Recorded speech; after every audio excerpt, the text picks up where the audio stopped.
High বন্ধুরা, আবার একটা নতুন ভিডিও নিয়ে চলে এলাম। এটা একটা আমব্রেলা প্লাজো কাটিং হবে, তাই এটা ডবল কাপড় নিয়েছি, এটা বিছিয়ে নিয়েছি। এটা 29 ইঞ্চি লম্বায় হবে, তার জন্য এটার কাপড় লেগেছে 38 ইঞ্চি। এই কোনাটার সঙ্গে এই কোনাটা মিলিয়ে নেব সমান বরাবর করে। এটাকে আমার নিজের দিকে করে নিলাম। নিজের দিকে করে নিয়ে এবারে মাপটা শুরু করব।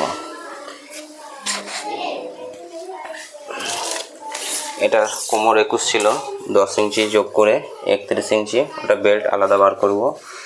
21 প্লাস 10 31।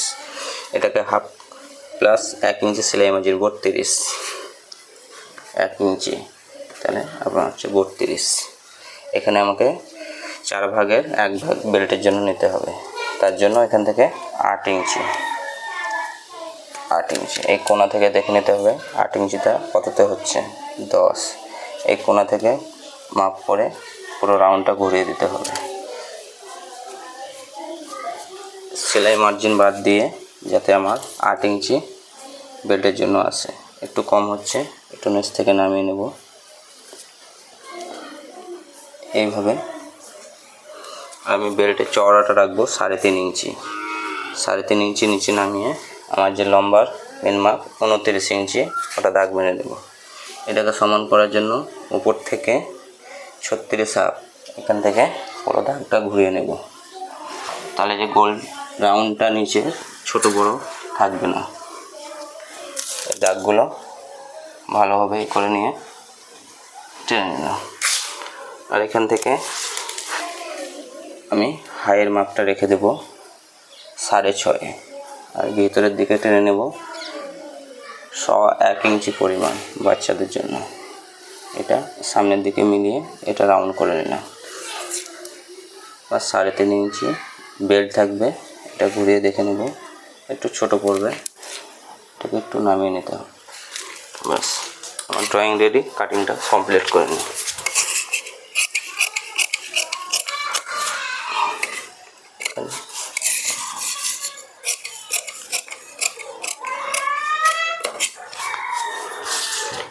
এটা যেহেতু মেন মাপ, আমাকে সেলাই মার্জিনের জন্য এক্সট্রা আরও কাপড় কেটে নিতে হবে। ব্যাস,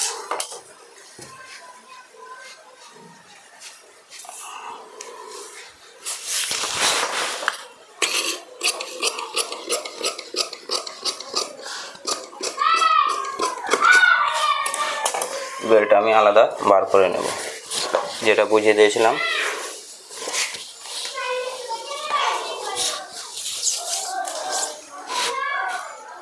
আমার নিতে হবে 16 ইঞ্চি।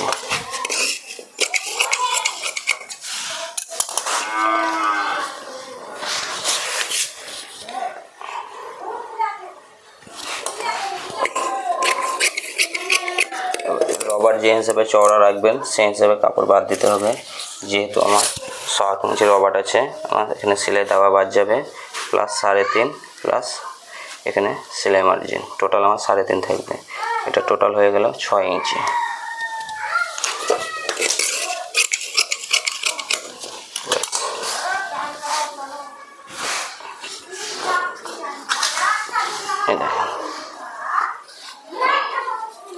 এই জায়গায় রবার হয়ে যাবে। আর সেলাইয়ের ভিডিওটা পরে দেখিয়ে দেবো কীভাবে সেলাই করতে হয়, খুব সহজ নিয়মেই দেখিয়ে দেবো। কোনো